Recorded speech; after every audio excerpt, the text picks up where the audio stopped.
الحمد لله أننا في عصر يمكننا أن ننقل العلم وننشره بكبسة زر، فالأشرطة والهواتف والإنترنت ووسائل التواصل الاجتماعي أصبحت تنقل المحاضرات والدروس إلى ملايين وبثواني معدودة فكأنها شيوخ متنقلة، فلماذا لا تشارك فيها؟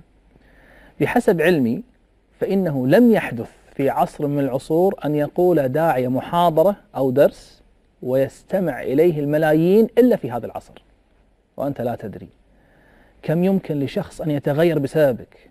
فحاول أن تبدع في نشر الخير، واجعل لك في كل جهاز علما ينتفع به تقوم أنت بنشره. وسائل الهاتف، الحاسب الآلي، البريد الإلكتروني، وسائل التواصل الاجتماعي، بكل شيء فيه إرسال تقوم بنشر هذا الخير، وبحسب توفيق الله تعالى تؤسس لك علما ينتفع به، ولكن بشرط أن تتأكد قبل أن ترسل. والله أنا أحيانا عندما يكتبوا لي في آخر رسائل انشر تؤجر، أقول لبعضهم لا تنشر تؤجر، لأن بعض الناس ينشر كل شيء ديني يصل إليه، فكم من أحاديث موضوعة لا أصل لها دارت، وكم من معلومة خاطئة لا أساس لها انتشرت، فيهدم الإنسان بدل أن يبني. وقد يقول قائل كيف أعرف هل هذا الحديث صحيح أم لا، وهل هذه المعلومة صحيحة أم لا؟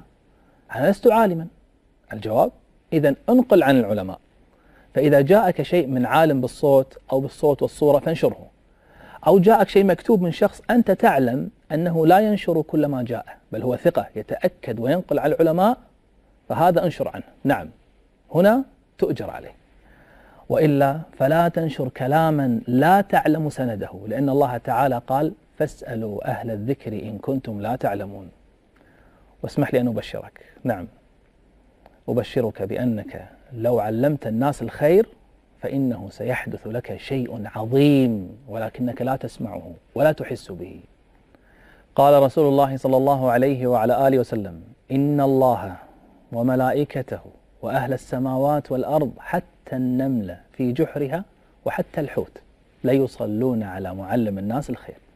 يا الله، تخيل لو استطعت أن تسمعهم وهم يصلون عليك، يعني يستغفرون لك، أنا لا أظن أن قلبك سيستحمل ذلك.